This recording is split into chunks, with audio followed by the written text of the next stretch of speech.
All right, if you're a designer, you need to listen to this. I'm serious. Your entire job is about to change in a way we haven't seen in, well, decades. And honestly, the choices you make over the next year, they're going to define the next 10 years of your career. So, you ready? Let's dive in. Let's just rip the Band-Aid off right now.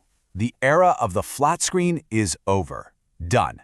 For 20 years, our digital world has been trapped inside rectangles. Our phones, our monitors, our tablets, we've been designing for a box. But that foundation, it's cracking. And what's coming next is going to completely rewrite the rules of how we interact with technology. So the big question is, what comes next? And maybe even more important, what on earth does this mean for you and for your career? That's what we're here to figure out. We're going to connect the dots between all this new tech, what the market actually wants, and most importantly, where you fit into this new picture.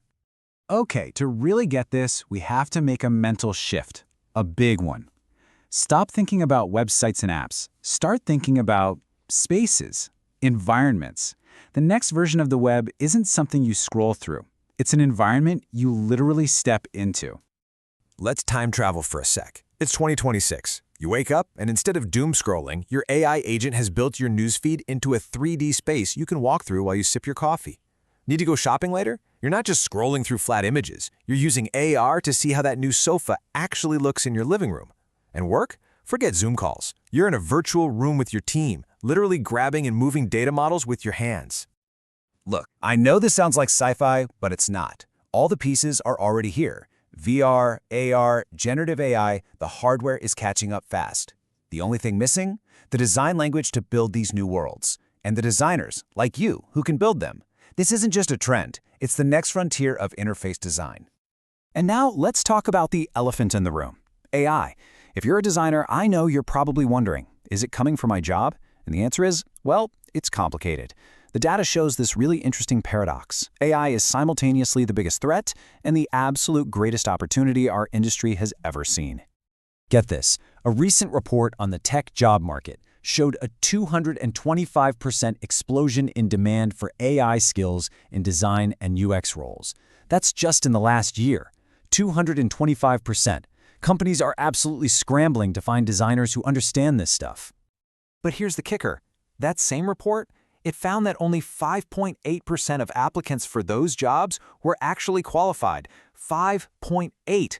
That's not a skills gap. That's a chasm. So what's this hidden gap all about?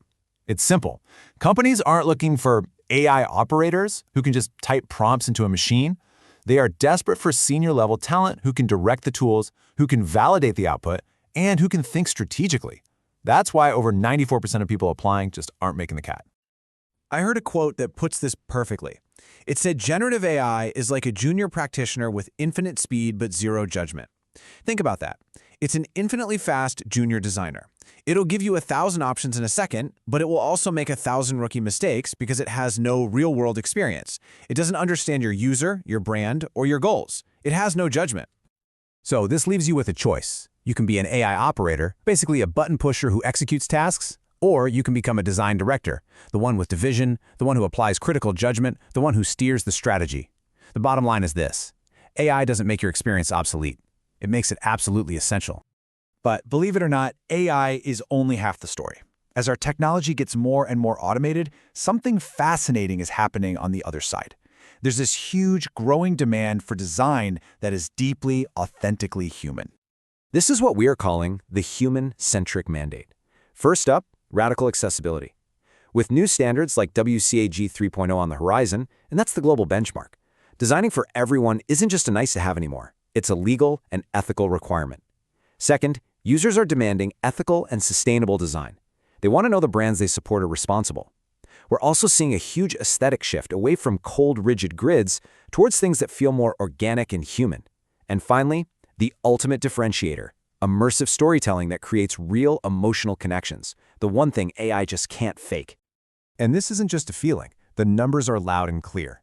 A staggering 92% of consumers say they prefer socially responsible brands.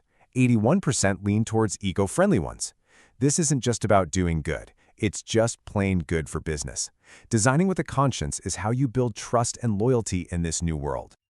So, let's put it all together. We've got this new spatial web, we've got AI as a creative partner, and we have this massive demand for human connection. So what does all this mean for you? Well, your title on LinkedIn might stay the same, but your role is evolving. You are becoming a director. So here's your path forward. Number 1, partner with AI. See it as your creative co-pilot, not just a tool to operate. Use it to supercharge your ideas, not replace your vision. Number 2, champion the user. You have to be the loudest voice in the room, fighting for accessibility, for ethics, for real human emotion in every single project. And number 3, direct the experience. Your job now is to be the orchestrator, the one who weaves technology and humanity together to create something that actually has meaning. If you take away just one thing from all this, let it be this. In a world that's about to be flooded with AI-generated content, your taste, your ethics, your empathy, your human judgment is your superpower. It's not about the pixels anymore. Your judgment is the new interface.